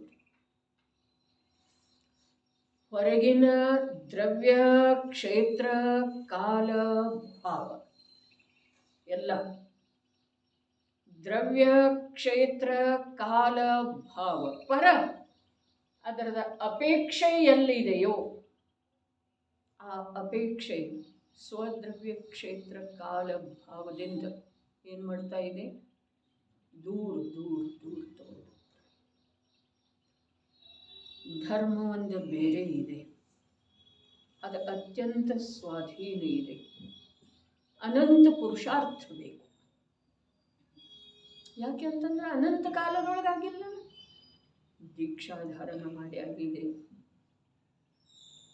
ಶಾಸ್ತ್ರ ಪಠನ ಮಾಡಿ ಆಗಿದೆ, ಮೌನ ಇದ್ದಾಗಿದೆ, ಉಪವಾಸ ಮಾಡಿ ಆಗಿದೆ. ಏನು ಮಾಡಬೇಕು? ಧರ್ಮದಲ್ಲಿ ಏನೇನು ಹೇಳಿದಾರೋ ಅದನ್ನೆಲ್ಲ ಧರ್ಮೀಯ ಆಶ್ರಯ ಇಲ್ಲದನ್ನು ಮಾಡಿ ಆಗಿದೆ. ಅನಂತ ಬಾರಿ ಮಾಡಿದೆ ಅಂತ ಹೇಳಿ ಅದು ಸುಲಭ ಇದೆ ರೀ. ಉಪವಾಸ ಮಾಡೋದೇನು ಕಠಿಣ ಇದೆ? ದೀಕ್ಷೆ ತಗೊಳ್ಳೋದೇನು ಕಠಿಣ ಇದೆ? ಮನೆಯವ್ರನ್ನ ಬಿಟ್ಟು ಬರೋದೇನು ಕಠಿಣ ಇದೆ? ಬಿಟ್ಟು ಇರೋದೇ ಅನಂತ ಕಾಲದೊಳಗೆ ಅನಂತ ಬಾರಿ ಬಿಟ್ಟದ್ದೇನಿಲ್ರಿ. ಕೊಡ್ಚೋಳನ್ನ ಅನಂತ ಸಂಯೋಗಗಳನ್ನು ನಮ್ಮವರನ್ನ ನಾವು ಬಿಟ್ಟು ಬಂದಿದ್ದೇವಲ್ಲ ಅನಂತ ಕಾಲದೊಳಗಡೆ. ಮತ್ತು ಅದು ಕಠಿಣ ಏನಿದೆ? ಅದು ಯಾವುದೂ ಕಠಿಣ ಇಲ್ಲ. ಆದರೆ ಒಂದೇ ಒಂದು ಕಠಿಣ ಇದೆ. ಅವು ಎಲ್ಲವುಗಳ ಜೊತೆಗೆ ಬೇಕಾದಂಥ ನಿಕೃಷ್ಟ ಸ್ಥಿತಿಯೊಳಗೂ ಕೂಡ ಬೇಕಾದಂಥ ಪರಮ ಸ್ವಾರ್ಥ ಕಂಡು ಬಂದ್ರೂ ಕೂಡ ಅವುಗಳ ಜೊತೆಗೆ ಏನು ಏಕತ್ವ ಮಾಡ್ತಾ ಇದ್ದೇವಲ್ಲ, ಆ ತಮ್ಮ ದುರ್ಬಲತೆಯನ್ನು ಬಿಡೋದು ಕಠಿಣ ಇದೆ. ಬೇಕಾದಂಥ ನಿಕೃಷ್ಟ ಸನ್ನಿವೇಶದವರೇ ಪರಮ ಸ್ವಾರ್ಥಮಯ ಪ್ರವೃತ್ತಿ ಸ್ಪಷ್ಟ ರೂಪದಿಂದ ಎಲ್ರಿಗೂ ಕಂಡು ಬಂದದ್ದಿದೆ. ಕಂಡು ಬಂದಿದೆಯೇನ ಅಂಥೇಳಿ ನಾನು ಕೇಳೋದೇ ಇಲ್ಲ, ಕಂಡು ಬಂದದ್ದನೇ ಇದೆ. ಆದರೂ ಕೂಡ ಅಲ್ಲಿಂದ ಭಿನ್ನ ಸುಖಮಯನಿರುವಂಥ, ಅದರ ಜೊತೆಗೆ ಕ್ಷಣಿಕ ಮಾತ್ರ ಸಂಬಂಧ ಇದೆ ಅನ್ನುವಂಥ ವಿಚಾರದ ಜೊತೆಗೆ ತ್ರಿಕಾಲಿ ಸ್ವಭಾವದ ಕಡೆಗೆ ಹೋಗುವುದು ಮಾತ್ರ ಕಠಿಣ. ಅನಂತ ಬಾರಿ ಇದರದ ಚರ್ಚೆ ಮಾಡಿದ್ರೂ ಅದರ ಭಾವ ಯಾವಾಗ ನಮಗೆ ತಿಳಿತಿದೆ ಆವಾಗ ಏನಾದರೂ ಸ್ವಲ್ಪ ಉದ್ಯಮ ಆಗಬಹುದಾಗಿದೆ. ಭಾವನೆ ತಿಳಿಯುವುದಿಲ್ಲ ನಮಗೆ, ಶಬ್ದ ಅಷ್ಟೇ ಹೇಳಿದ್ದು ನೆನಪಿಗೆ ಬರ್ತಿದೆ, ಬೇಕಾದರೆ ಮುಖದಿಂದ ಹೇಳ್ತೇವೆ, ಆದರೆ ಶಬ್ದದ ಭಾವ ತಿಳಿಯುವುದಿಲ್ಲ. ವಾಚ್ಯ ರೂಪದ ಭಾವ ಎಲ್ಲಿಯವರೆಗೆ ತಿಳಿಯುವುದಿಲ್ಲ ಅಲ್ಲಿಯವರೆಗೆ ನಮ್ಮ ಸಂಸಾರ ಯಥಾ ಪ್ರಕಾರ ನಡೀತಾ ಇರೋದ್ರಿ. ಅವಧಾರಣ, ಧಾರಣ ಅಂತಂದ್ರೆ ಏನು? ಧಾರಣ ಅಂತಂದ್ರೆ ಜ್ಞಾನದೊಳಗೆ ಈ ಪ್ರಕಾರ ಒಳಗೆ ಇಳಿದಿರ್ತಿದ್ದೀರಲ್ಲ, ಧಾರಣ. ಅದು ಭವ ಬಿಟ್ಟು ಹೋದ್ರೂ ಸಂಯೋಗ ಬಿಟ್ಟು ಹೋದ್ರೂ ಇರ್ತಿದೆ ಒಳಗೆ ಇರ್ತಿದೆ. ಎಂದಾದರೂ ಒಂದು ವೇಳೆ ಭಾಗ್ಯದಿಂದ ಅದು ಕಾರ್ಯ ಮಾಡುವಂಥ ನಿಮಿತ್ತ ಸಿಕ್ಕಿತು ಅಂತಂದ್ರೆ ಅದು ಕಾರ್ಯ ಆಗಿ ಹೋಗ್ತಿದ್ದೀರಿ. ಏನು? ಸಮ್ಯಕ್ ದರ್ಶನ ರೂಪದ ಕಾರ್ಯ. ಮತ್ತು ನಿಮಿತ್ತ ಸಿಗಲಿಲ್ಲ ಅಂತಂದ್ರೆ 8 ಭವದ ನಂತರ ಅದು ಬಿಟ್ಟು ಹೋಗ್ತಿದ್ದೀರಿ. ಸಾವಧಾನತೆಯಿಂದ ವಿಚಾರ ಮಾಡೋದು. ಅದು ಕೂಡ ಧಾರಣಾ ಜ್ಞಾನ ಆಗಿದ್ದರೆ, ನಾವೇನು ಕೇಳಿದೆವು ಓದಿದೆವು ಅದು ಯಾವುದೂ ಧಾರಣಾ ಜ್ಞಾನ ಅಲ್ಲ. ಧಾರಣಾ ಜ್ಞಾನ ಅಂದರೆ ಏನಿರಬಹುದು? ಶಬ್ದದಿಂದ ಏನು ಹೇಳಬಹುದು? ಏನಿರಬಹುದು? ಕಲ್ಪನಾ ಮಾಡೋದ್ರೆ, ನಮ್ಮ ಜ್ಞಾನದ ಮಟ್ಟಕ್ಕೆ ಅನುಸಾರವಾಗಿ ವಿಚಾರ ಮಾಡೋದು ಏನಿರಬಹುದು? ಅದು ಎಂಥದ್ದೊಂದು ಡೆಪಾಸಿಟ್ ಒಳಗೆ ಉಳಿದು ಬಿಡುವಂಥದ್ದು. ಯಾವ ಪ್ರಕಾರ 6 ವರ್ಷಕ್ಕೆ ಮೊದಲ ಡಬಲ್ ಆಗ್ತಿತ್ತು, 10 ವರ್ಷಕ್ಕೆ ಆಗ್ತಿರ್ಬೋದು, ಇವಾಗ 20 ವರ್ಷಕ್ಕೆ 4 ಪಟ್ಟು ಆಗ್ತಿರ್ಬೋದು, 15 ವರ್ಷಕ್ಕೆ 4 ಪಟ್ಟು ಆಗ್ತಿರ್ಬೋದು. ಹಾಗೆ 8 ಭವ ಕಳೆದ ನಂತರ ಕೂಡ ಅದು ಅವನದೇ ಆಗಿ ಇರ್ತಿದೆ ರೀ ಒಳಗೆ. 10 ವರ್ಷ ಕಳೆದ ನಂತರ ಯಾಕಾಗಲ್ತು? ಅದು ಡೆಪಾಸಿಟ್ ಅವನದೇ ಇದೆ ಇರಲ್ಲ. ಅವ ಸತ್ತು ಹೋದ್ರೆ ಅವನ ಸಂಬಂಧಿಗಳಿಗೆ ಏನು ಅವನು ನಾಮಾಂಕನ ಮಾಡಿದ್ದ ಅಂತಂದ್ರೆ ಅವರಿಗೆ ಸಿಗ್ತಿದೆ. 10 ವರ್ಷದವರೆಗೆ ಅದು ಉಪಯೋಗದೊಳಗೆ ಬಂದಿಲ್ಲ, ಆದರೆ ಅವನದೇ ಇದೆ. ಸರಿಯಾದ ಈ ಪ್ರಕಾರ 8 ಭವದವರೆಗೆ ಅವನಲ್ಲೇ ಡೆಪಾಸಿಟ್ ರೂಪದಿಂದ ಇರ್ತಿದೆ. ಬಾಹ್ಯ ನಿಮಿತ್ತ ಸಿಕ್ಕಿತು ಅಂತಂದ್ರೆ, ಬಾಹ್ಯ ನಿಮಿತ್ತ ಏನ? ಗುರುವಿನ ಉಪದೇಶ. ಹೌದೇನ್ರಿ ವಿಜಯ್ ಭಾಯಿ? ಬಾಹ್ಯ ನಿಮಿತ್ತ ಏನ? ಜಿನದೇವನ ದರ್ಶನ. ಬಾಹ್ಯ ನಿಮಿತ್ತ ಏನು ಬಾಹ್ಯ ನಿಮಿತ್ತ? ಶಾಸ್ತ್ರದ ಸಂಯೋಗ ಇದೇನ್ರಿ. ಇದು ಭಾಷೆ ನಿಮಿತ್ತ ಅಂಥೇಳಿ ಹೇಳೋದಿದೆ ರೀ. ಆದರೆ ಅದರ ಕಡೆ ಅವನಿಗೆ ಆ ಬಾಹ್ಯದ ಬಹಿರ್ಮುಖ ಜ್ಞಾನ ಏನಿದೆಯಲ್ಲ ಇವನದ ಅದರ ಕಡೆಗೆ ರುಚಿವಂತ ಆಗ್ಬೇಕ್ರಿ. ದೇವನ ನಿಮಿತ್ತ ಸಿಕ್ಕಿದ್ರನು, ಶಾಸ್ತ್ರಶ್ರವಣದ ಯೋಗ ಸಿಕ್ಕರನು, ಜಿನಮುನಿಯ ಉಪದೇಶ ಸಿಕ್ಕರನು, ಅವನ ಒಳಗಿರೋದು ಮಾತು ಬೇರೆ, ಹೊರಗಿನ ಜ್ಞಾನ ಬೇಕಲ್ಲ. ಆ ವೇಳೆದೊಳಗ ಆ ಕಡೆ ರುಚಿಯುಳ್ಳ ಜ್ಞಾನದ ಪ್ರವೃತ್ತಿ.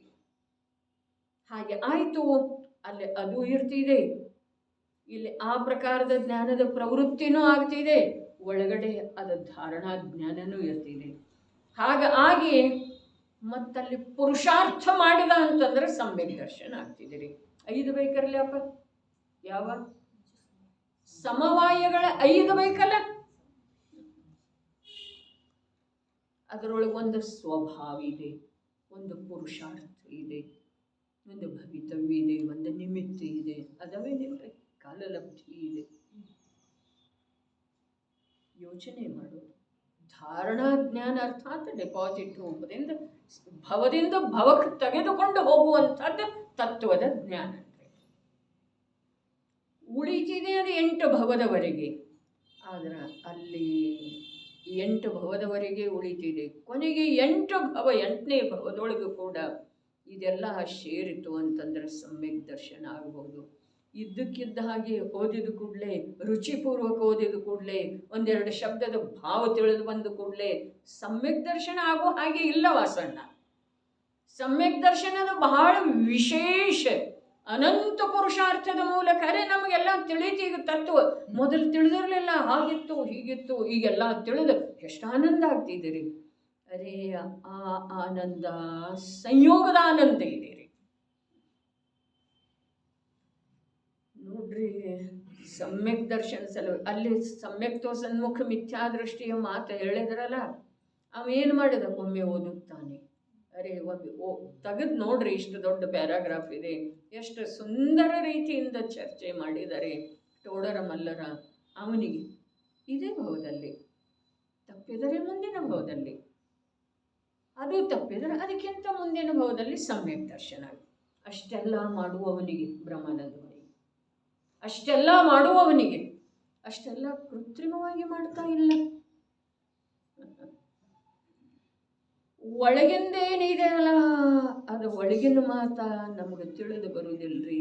ಭಾವದ ಮಾತ, ಜ್ಞಾನದ ಪರಿಣತಿಯ ಮಾತ, ಹಿಡಿದ್ರನು ಹಿಡ್ಕೊಂಡ್ರನು ಅಂತರಂಗದೊಳಗೆ ಬಿಟ್ಟಿರುವ ಮಾತ ಎಲ್ಲಿ ನಮಗೆ ತಿಳಿದು ಬರ್ತವ್ರಿ.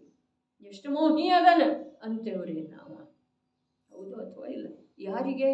ಯಾರಿಗಂತೇವ್ರಿ ಮೋಹಿ? ಕ್ಷಾಯಿಕ ಸಮ್ಯಕ್ ದೃಷ್ಟಿಗೆ ಭರತೇಶನಿಗೆ ಸಹಜ ಇದೇನಿಲ್ಲ,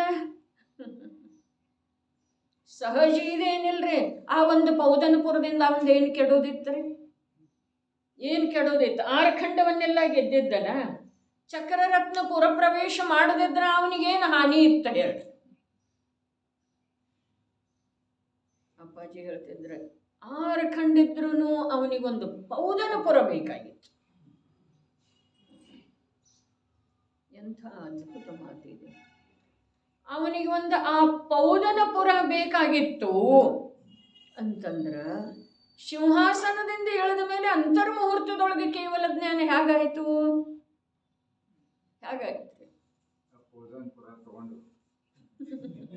ತಗೊಂಡ ಮೇಲೆ ನಿಶ್ಚಿಂತ ಅದ.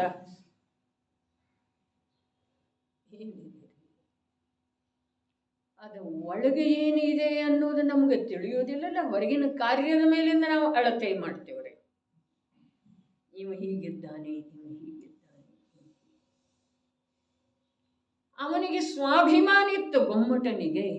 ಯಾವುದರ ಕುರಿತಾಗಿತ್ತು? ತಂದೆ ಕೊಟ್ಟಿರುವಂತಹ ಪೌದನಪುರದ ಕುರಿತಾಗಿತ್ತು, ಆದಿದೇವನ ಪುತ್ರ ಅನ್ನುವುದರ ಕುರಿತಾಗಿತ್ತು. ದಿವ್ಯಧ್ವನಿಯನ್ನೇನು 60,000 ವರ್ಷಗಳವರೆಗೆ ಕೇಳಿದ್ದನು, ಅದರ ಕುರಿತಾಗಿ ಸ್ವಭಾವ ಪರಭಾವಗಳ ಜ್ಞಾನಪೂರ್ವಕ ಸ್ವಾಭಿಮಾನ ಇತ್ತು. ಏನಿತ್ರಿ? ಸ್ವಾಭಿಮಾನ ಯಾವುದರದಿತ್ತು? ಎಲ್ಲಿ ನಾವು ಅದು ಚಾಪಿ ಹಚ್ಚಲಿಕ್ಕೆ ಹೋಗ್ತೇವಲ್ಲ, ಅದು ಯಾವುದೂ ಉಪಯೋಗ ಇಲ್ರಿ. ಯಾವುದೂ ಸಾಹಿತ್ಯಕಾರಗಳು ಎಂಥ ವಿದ್ವಾಂಸರು, ಎಂಥ ಮಹಾನ್ ಮುನಿಗಳು ನಿಲುಕ ವಿಷಯ ಐತಿ ಅಂಥೇಳಿ ಹೇಳ್ತದ. ಆಂತರ್ಯದ ವಿಷಯ ಇದೆ ರೀ, ಇದು ಹೊರಗೆ ತಿಳಿದು ಬರುವುದಿಲ್ಲ. ಯಾವುದೇ ಶಬ್ದದಿಂದ ಹೇಳಿದ್ರೂ ತಿಳಿದು ಬರುವುದಿಲ್ಲ. ಆದರೆ ತಿಳಿದುಕೊಳ್ಳುವ ತೀವ್ರ ಜಿಜ್ಞಾಸೆ ಇತ್ತು ಅಂತಂದ್ರೆ ತಿಳಿದು ಬರ್ತಿದೆ. ಎಂದೋ ಕೇಳಿದ್ದು ನೆನಪಾಗ್ತಿದೆ, ಎಂದೋ ಕೇಳಿದರ ಕುರಿತಾಗಿ ಚಿಂತನ ಮಂಥನ ನಡೀತಿದೆ. ಅದಕ್ಕೆ ಧಾರಣ ಅನ್ನೋದ್ರೆ ಆ ಧಾರಣ ಭವಾಂತರದಲ್ಲಿ ಬರ್ತಿದೆ, 8 ಭವಗಳವರೆಗೆ ಇರ್ತಿದೆ. ಇನ್ನು ನಿಮ್ಮ ಅವಧಾರಣೆ ಶಬ್ದ ಯಾಕೆ ಹೇಳಿದರು ಅಂತಂದ್ರೆ, ಇಲ್ಲಿ ಶಬ್ದಕ್ಕೆ ಶಬ್ದಶಃ ಅರ್ಥ ಹೇಳಬೇಕಾದ್ರೆ 8 ಭವದವರೆಗೆ ಅಲ್ಲ, ಈಗ ಇದೇ ಭವದೊಳಗೆ ಅವನಿಗೆ ಆ ಪರ್ಯಾಯದ ಜ್ಞಾನದ ಅವಧಾರಣೆ ಆಯಿತು ಅಂತಂದ್ರೆ ಅದನ್ನು ಬಿಟ್ಟು ಕೊಟ್ಟ ಅವನ ಸ್ವಭಾವದ ಕಡೆಗೆ ಹೋಗುತ್ತಾನೆ. ಈ ಪ್ರಕಾರ ಕೂಡ ನಾವು ಅರ್ಥ ಇಲ್ಲಿ ಈ ಸಂದರ್ಭದೊಳಗೆ ಮಾಡಿಕೊಂಡ್ರ ಅದು ತಪ್ಪಿಲ್ಲ. ಪರ್ಯಾಯಗಳ ಸದ್ಯದ ಪರ್ಯಾಯದ ಜ್ಞಾನ ಮಾಡ್ಕೊಂಡವನು, ತನ್ನ ಪರ್ಯಾಯದ ಜ್ಞಾನ ಮಾಡ್ಕೊಂಡ, ಕೇವಲ ಪರ್ಯಾಯದ ಜ್ಞಾನ ಮಾಡ್ಕೊಂಡ. ಈಗ ನೋಡ್ರಿ, ಇದರದ್ದು ಇನ್ನೊಂದಿಷ್ಟು ಸ್ಪಷ್ಟೀಕರಣ. ತನ್ನ ಪರ್ಯಾಯ, ನಮ್ಮನ್ನ ನಾವು ಆ ಸ್ಥಾನದೊಳಗೆ ಇಡೋನಲ್ಲ. ನನ್ನ ಪರ್ಯಾಯ ಆಗಿದೆ ಮತಿಜ್ಞಾನ ವರ್ಣ ಕರ್ಮದ ಕ್ಷಯೋಪಶಮದಿಂದ ಪ್ರಕಟವಿರುವಂಥ ಜ್ಞಾನದ ಪರ್ಯಾಯ ಇದೆ. ಕೇವಲಿಯ ಪರ್ಯಾಯ ಹೇಗಿದೆ? ಕೇವಲ ಜ್ಞಾನ ವರ್ಣ ಕರ್ಮದ ಅಭಾವ ಕ್ಷಯಪೂರ್ವಕ ಪ್ರಕಟವಾಗಿರುವಂಥ ಜ್ಞಾನದ ಪರ್ಯಾಯ ಇದೆ. ಹಾಗಾದರೆ ಈ ಪರ್ಯಾಯ ಆ ಪರ್ಯಾಯ ಇದರೊಳಗೆ ಏನಿದೆ? ಇದರೊಳಗನೂ ಕರ್ಮದ ಅಪೇಕ್ಷೆ ಇದೆ, ಅದರೊಳಗನೂ ಕರ್ಮದ ಅಪೇಕ್ಷೆ ಇದೆ. ಇದು ಕರ್ಮ ಸಾಪೇಕ್ಷ ಕಥನ ಇದೆ, ಅದು ಕರ್ಮ ಸಾಪೇಕ್ಷ ಕಥನ ಇದೆ. ಕಥನ ಮಾತ್ರ ಅಲ್ಲ, ಆದರೆ ಈ ಪರ್ಯಾಯನೂ ಕರ್ಮ ಸಾಪೇಕ್ಷ ಇದೆ, ಆ ಪರ್ಯಾಯನೂ ಕರ್ಮ ಸಾಪೇಕ್ಷವೇ ಇದೆ ರೀ. ಹಾಗಾದ್ರೆ ಆ ಕರ್ಮ ಸಾಪೇಕ್ಷ, ಕರ್ಮದ ಅಪೇಕ್ಷೆಯನ್ನಿಟ್ಟುಕೊಂಡು ಯಾವುದು ಪ್ರಕಟ ಇದೆಯೋ ಅದು ವಿಕಲ್ಪಾತ್ಮಕ ಇದೆ. ಅದನ್ನು ನೋಡೋದು ವಿಕಲ್ಪಾತ್ಮಕ ಇದೆ. ಹಾಗಾದರೆ ಕರ್ಮದಿಂದ ನಿರಪೇಕ್ಷ ಯಾವ ಸ್ವಭಾವ ಇದೆ ಅಲ್ಲ, ಆ ಸ್ವಭಾವ ನಿಯಮದಿಂದ ಅನುಭವದಲ್ಲಿ ಬಂತು ಅಂತಂದ್ರೆ ನಿರ್ವಿಕಲ್ಪ ಶಾಂತಿಯ ಅನುಭವ ಆಗ್ತಿದೆ. ಇದನ್ನೆಲ್ಲ ತೂಕ ಮಾಡುವ, ಅಳತೆ ಮಾಡುವ, ಚಿಂತನ ಮಂಥನ ಮಾಡುವ, ಧಾರಣಾ ಜ್ಞಾನದೊಳಗೆ ಸ್ವೀಕಾರ ಮಾಡುವ ಅಥವಾ ಜ್ಞಾನದೊಳಗೆ ಧಾರಣ ಮಾಡುವ, ಆ ಧಾರಣ ಮಾಡಿದ ನಂತರ ಆ ವಿಷಯಕ್ಕೆ ಸಂಬಂಧಿಸಿದ ಹಾಗೆ ಒಳಗಡೆ ಇಳಿದು ಹೋದ ಅಂತಂದ್ರೆ ಅದನ್ನು ಬಿಟ್ಟು ಬಿಡ್ತಾನೆ, ಇದರ ಅನುಭವ ಮಾಡ್ತಾನೆ. ನಮಗಿದ್ದದ್ದು ಕೂಮತಿ ಅಂಥೇಳಿ ಆಗಮದೊಳಗೆ ಹೇಳಿದ್ದಾರೆ. ಕೂಮತಿ ಅಂಥೇಳಿ ಯಾಕೆ? ವಿಪರೀತ ಶ್ರದ್ಧೆಯ ಜೊತೆಗೆ ತನ್ಮಯವಾಗಿ ವರ್ತಿಸ್ತಾ ಇರುವುದರಿಂದ ಅದನ್ನು ಕೂಮತಿ ಅಂದಿದ್ದಾರೆ. ಕೂಮತಿ ಕೂಶ್ರುತ. ಕೂ ಅರ್ಥಾತ್ ಕುಮಾರ್ಗದ ಕಡೆಗೆ, ಸಂಸಾರದ 4 ಗತಿಗಳ ಮಾರ್ಗದ ಕಡೆಗೆ ಕೊಂಡೊಯ್ಯುವಂಥ, ಸಾಗುತ್ತಾ ಇರುವಂಥ ಜ್ಞಾನಕ್ಕೆ ಕೂಮತಿ ಅಂತಾರೆ. ಪಂಚಮಗತಿಯ ಕಡೆಗೆ, ರತ್ನತ್ರಯ ಮಾರ್ಗದ ಕಡೆಗೆ, ಸ್ವಭಾವದ ಕಡೆಗೆ, ತತ್ವನಿರ್ಣಯದ ಕಡೆಗೆ ಕಾರ್ಯ ಮಾಡ್ತಾ ಇರುವಂಥ ಜ್ಞಾನವನ್ನ ಸುಮತಿ ಅಥವಾ ಮತಿ ಅಂತಾರೆ. ಬರ್ಲಿಕ್ಕೆ ಬೇಕಲ್ರಿ ಅಣ್ಣ. ಕೂಮತಿ ಇರುವೆಳ್ಯದೊಳಗನ ಅದಕ್ಕೆ ಹೇಳಿತು ಅಜ್ಞಾನಿ ಅದಾನ. ನೀವು ಹೇಳಿದ್ರಲ್ಲೇ ಉತ್ತರ ಮೊದಲ, ಅಜ್ಞಾನಿ ಅದಾನ. ಅಜ್ಞಾನಿಗೆ ಐತೆ ಪರ್ಯಾಯ ಮಾತ್ರದ ಜ್ಞಾನ. ಯಾರಿಗೆ? ಅಜ್ಞಾನಿಗೆ. ಮತ್ತು ಜ್ಞಾನಿಗೆ ಏನಿರ್ತಿದೆ ರೀ? ಜ್ಞಾನಿಗೆ ಏನಿರ್ತಿದೆ? ಜ್ಞಾನಿಗೆ ಸ್ವಭಾವದ ಅನುಭೂತಿಯ ಜೊತೆಗೆ ಪರ್ಯಾಯ ಜ್ಞೇಯ ರೂಪದಿಂದ ಗೋಚರಿಸ್ತಿದೆ. ಪರ್ಯಾಯ ಮಾತ್ರದ ಜ್ಞಾನ ಅಜ್ಞಾನಿಗೆನೇ ಇರ್ತಿದೆ. ಆದ್ರೆ ಆ ಅಜ್ಞಾನಿ ಇಲ್ಲಿ ಹೇಳುವಂಥ ಪರ್ಯಾಯ ಮಾತ್ರದ ಯಾವ ಜ್ಞಾನ ವಿಚಾರ ಮಾಡ್ತಾ ಇದ್ದಾನೋ ಅವ ಭಲೇ ಅಜ್ಞಾನಿ ಇದ್ರೂ ಕೂಡ ಅವ ಅದನ್ನು ಬಿಟ್ಟುಕೊಟ್ಟ ಯಾವುದನ್ನ? ಪರ್ಯಾಯದ ಭೇದವನ್ನ. ಇದು ವಿಕಲ್ಪಾತ್ಮಕ ಇದೆ ಅಂಥೇಳಿ ತಿಳ್ಕೊಂಡು ಬಿಟ್ಟು ಕೊಟ್ಟ ನಂತರ ಅವನು ಸ್ವಭಾವದ ಸ್ವೀಕಾರ ಮಾಡವಿದ್ದಾನೆ. ಸ್ವಭಾವದ ಸ್ವೀಕಾರ ಮಾಡಿದ್ರನ ಅವ ಪರ್ಯಾಯ ಮಾತ್ರದ ವಿಚಾರ ಮಾಡಿದ್ದ ಪ್ರಯೋಜನ ಇದೆ ರೀ. ನಾವು ವಿಚಾರ ಮಾಡ್ತಾ ಇಲ್ಲ. ನಾವು ಎಲ್ಲದೇವ್ರಿ? ಪರ್ಯಾಯ ಮಾತ್ರದೊಳಗೆ ನಿಮಗ್ನದೇವ್ರಿ. ನಿಮಗ್ನತೆ ಬಿಡುವ ಪ್ರಯತ್ನಕ್ಕ ಆಗಮದಲ್ಲಿ ಹೇಳಿರುವ ಹಾಗೆ ಅಥವಾ ಆಗಮದ ಅಭ್ಯಾಸ ಅಂದ್ರೆ ಅಧಿಕ ಆಗಮದ ಅಭ್ಯಾಸ, ಅಲ್ಲಿಯ ನಿಮಗ್ನತೆ ಬಿಟ್ಟ ಆಗಮದ ವಿಷಯದೊಳಗೆ ಒಂದು ಪ್ರಕಾರ ಏಕೀಕೃತ ಆಗ್ತಿದೆ, ಜ್ಞಾನ ಏಕಾಕಾರ ಆಗ್ತಿದೆ. ಆದ ನಂತರ ಅಲ್ಲಿಯ ಆಗಮದಲ್ಲಿ ಹೇಳಿರುವಂಥ ಸ್ವತತ್ವವನ್ನು ಮುಖ್ಯ ಮಾಡಿ ವಿಚಾರ ಮಾಡ್ತಿದೆ. ಸ್ವತತ್ವವನ್ನು ಮುಖ್ಯ ಮಾಡಬೇಕಾದ ಇದಕ್ಕೆ ಕಂಡು ಬರೋದು ಪರ್ಯಾಯನರ್ಲೆ. ಅವ್ರದ್ದು ಪರ್ಯಾಯನ ಕಾಣಿಸ್ತಿದೆ, ಇವಂದು ತನ್ನದು ಪರ್ಯಾಯನ ಕಾಣಿಸ್ತಿದೆ ರೀ. ಹಾಗಾದ್ರೆ ಪರ್ಯಾಯ ಇನ್ನು ನೋಡ್ರಿ, ಇನ್ನೊಂದು ಮಾತಿಲ್ಲಿ, ಅವ್ರದ್ದು ಪರ್ಯಾಯನ ಕಾಣಿಸ್ತಿದೆ, ತನ್ನದು ಪರ್ಯಾಯನ ಕಾಣಿಸ್ತಿದೆ. ಆದ್ರೆ ಆ ಪರ್ಯಾಯ ಮತ್ತು ಈ ಪರ್ಯಾಯದೊಳಗೆ ವ್ಯತ್ಯಾಸ ಇದೆಯಲ್ಲ. ಯಾವುದರಿಂದ? ನಾವಿಂದೇನು ಮಾತಾಡ್ತಾ ಇದ್ದೇವೆ ಅದೆಲ್ಲ ಶಾಸ್ತ್ರದ ಶಬ್ದದವ್ರಿ. ಆದ್ರೆ ಅವ ವಿಚಾರ ಮಾಡ್ತಾನೆ, ಅದೂ ಪರ್ಯಾಯ ಇದೂ ಪರ್ಯಾಯ. ಆದ್ರೆ ಆ ಪರ್ಯಾಯದೊಳಗ ಈ ಪರ್ಯಾಯದೊಳಗ ವ್ಯತ್ಯಾಸ ಯಾವ ಕಾರಣದಿಂದ? ಓಹೋ, ಆ ಪರ್ಯಾಯ ಸ್ವಭಾವ ಮಾತ್ರದೊಳಗೆ ನಿಮಗ್ನ ಇದೆ, ಈ ನನ್ನ ಪರ್ಯಾಯ ಸ್ವಭಾವದಿಂದ ಅಪರಿಚಿತ ಇದೆ.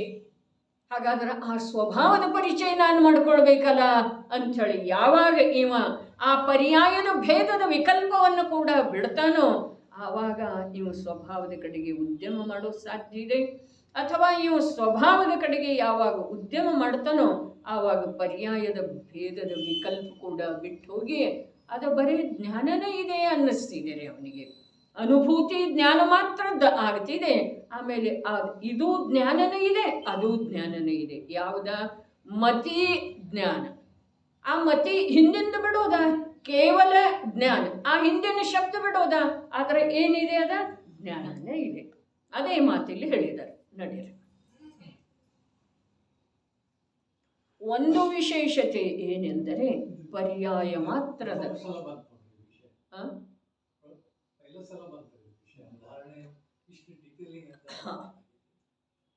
ನಿಜವಾಗಿ ಶಬ್ದ ಬ್ರಹ್ಮ ಇದೆ ಅಂತ ಅವಧಾರಣೆ ಅಂದ್ರೆ ಧಾರಣನ ಹೀಗೆ ಅರ್ಥ ಮಾಡ್ಕೊಂಡೇನೂ ನಾವು ಹೋಗೋದು ಸಾಧ್ಯ ಇದೆ ಅಥವಾ ಹೋಗಿದ್ದೇವ್ರಿ. ಅವಧಾರಣೆ ಅಂತಂದ್ರೆ ಆ ಧಾರಣಾ ಜ್ಞಾನದ ಮೂಲಕ ಒಳಗೆ ಒಳಗೆ ಒಳಗೆ ಒಳಗೆ ಒಳಗೆ ಹೋಗ್ತಾನೆ, ಇದನ್ನು ಬಿಟ್ಟು ಕೊಡ್ತಾನೆ. ಅವಲೋಕನ ಅಂತೇವೆ ಎಲ್ಲ ಹಾಗೆ. ಅವಲಂಬನೆ, ಅವಲೋಕನೆ ಇವೆಲ್ಲ ಅದಾವಲ್ಲ ಶಬ್ದ. ಓದ್ರ ವಿಜಯಬಾಯಿ. ಆದರೆ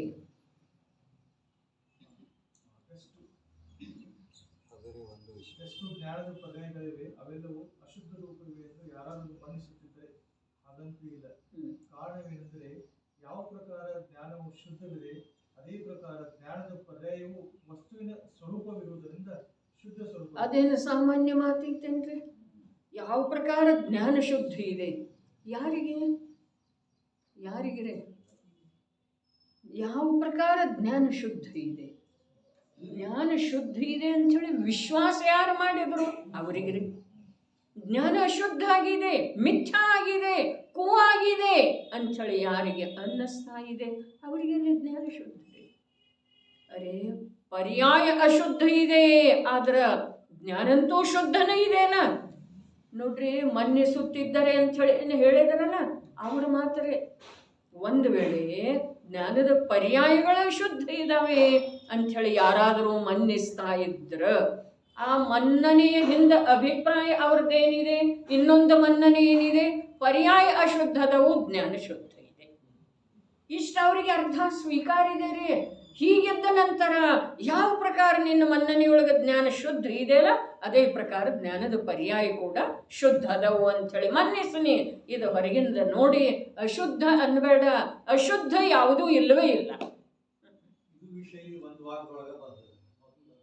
ಹಾಗೆ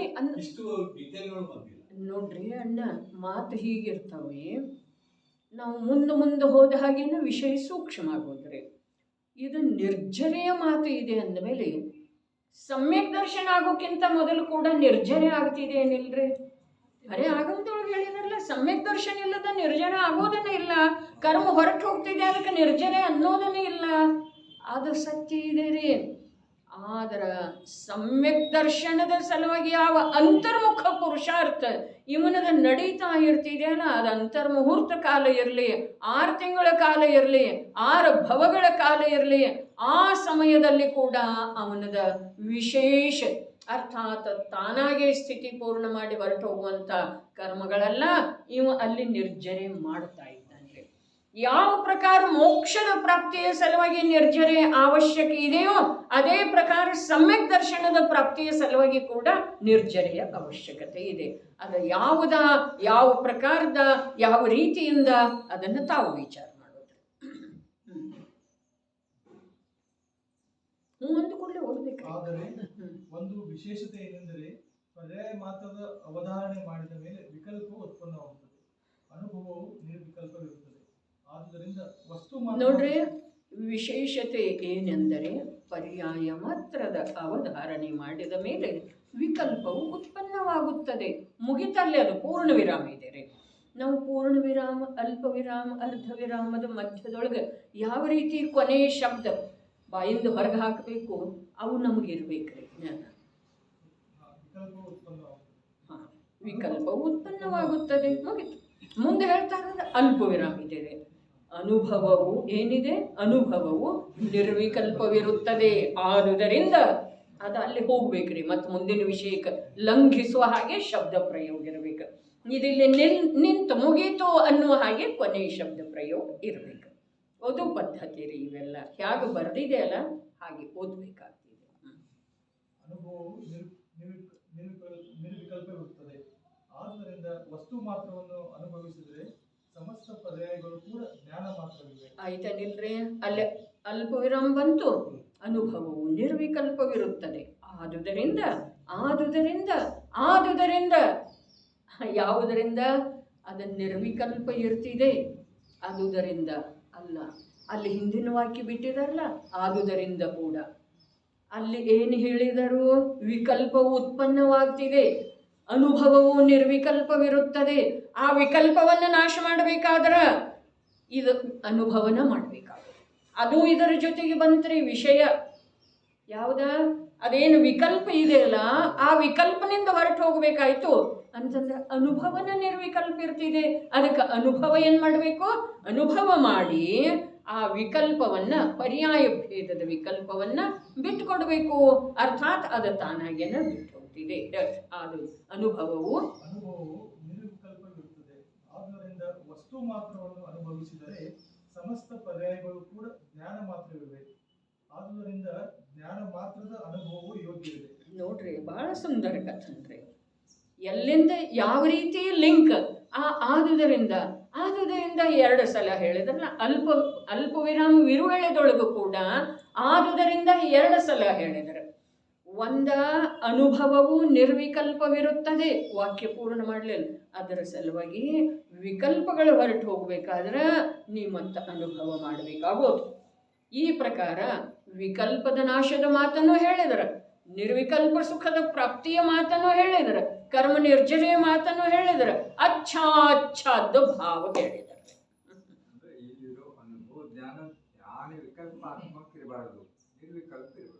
ವಿಕಲ್ಪಾತ್ಮಕ ಇರಬಾರ್ದು. ವಿಕಲ್ಪಾತ್ಮಕ ಇರುವುದರಿಂದ ಕಾರ್ಯ ಆಗುವುದಿಲ್ಲ. ಆದರೆ ನಿರ್ವಿಕಲ್ಪತೆಯ ಸಲುವಾಗಿ ಕೂಡ ಮೊದಲು ವಿಕಲ್ಪ ಇರೋದು ಅವಶ್ಯಕ ಇದೆ. ಎಂಥ ವಿಕಲ್ಪ? ಪರ್ಯಾಯ ಭೇದದ ವಿಕಲ್ಪ. ಪರ್ಯಾಯ ಭೇದದ ವಿಕಲ್ಪ ಮತ್ತು ಆ ಪರ್ಯಾಯಗಳಿಂದ ಭಿನ್ನವಿರುವಂಥ ಸ್ವರೂಪದ ವಿಕಲ್ಪ. ಅದರ ನಂತರ ಸ್ವರೂಪದ ಅನುಭೂತಿ, ಆಮೇಲೆ ಪರ್ಯಾಯದಲ್ಲಿ ಇರುವಂಥ ಭೇದಗಳು ಕೂಡ ತಾನಾಗೇನ ಬಿಟ್ಟು ಹೋಗಿ ಅಲ್ಲಿಯೂ ಜ್ಞಾನನ ಕಾಣಿಸ್ತಿದೆ. ಬರೇ ಜ್ಞಾನ. ಎಲ್ಲಿ? ಮತಿಜ್ಞಾನ ಇರಲಿ, ಕೇವಲ ಜ್ಞಾನ ಇರಲಿ. ಮೊದಲು ಮತಿಜ್ಞಾನ ಕೇವಲ ಜ್ಞಾನವನ್ನು ತಿಳ್ಕೊಳ್ಳೋದು. ಮತಿಜ್ಞಾನ ಕೇವಲ ಜ್ಞಾನ ಇವೆಲ್ಲ ಪರ್ಯಾಯದ ಶ್ರೇಣಿಯೊಳಗೆ ಹೊರಟೋದು. ಅವುಗಳಲ್ಲೇ ವಿಕಲ್ಪ ಇದೆ, ಸಾಪೇಕ್ಷತೆ ಇದೆ. ಆದರೆ ಇದು ನಿರಪೇಕ್ಷ ಇದೆ, ಇದು ನಿರ್ವಿಕಲ್ಪ ಇದೆ. ಈ ಪರ್ಯಾಯದಿಂದ ಭಿನ್ನ ಪರ್ಯಾಯಗಳ ಬದಲಾದ್ರೂ ಕೂಡ ಮತಿ ಇರಲಿ, ಶ್ರುತ ಇರಲಿ, ಕೇವಲ ಇರಲಿ, ಯಾವುದೇ ಜ್ಞಾನದ ಪರ್ಯಾಯ ಬದಲಾದ್ರೂ ಕೂಡ ಜ್ಞಾನಂತೂ ಜ್ಞಾನಿದೆ, ಜ್ಞಾನಿದೆ, ಜ್ಞಾನಿದೆ.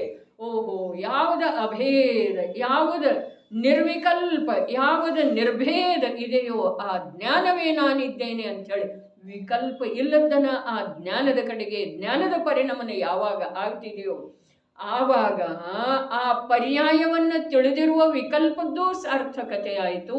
ಮತ್ತು ಆ ಪರ್ಯಾಯಗಳ ಮಧ್ಯದಲ್ಲಿ ಭೇದವಿರುವ ವಿಕಲ್ಪನೂ ಬಿಟ್ಟು ಹೋಯಿತು.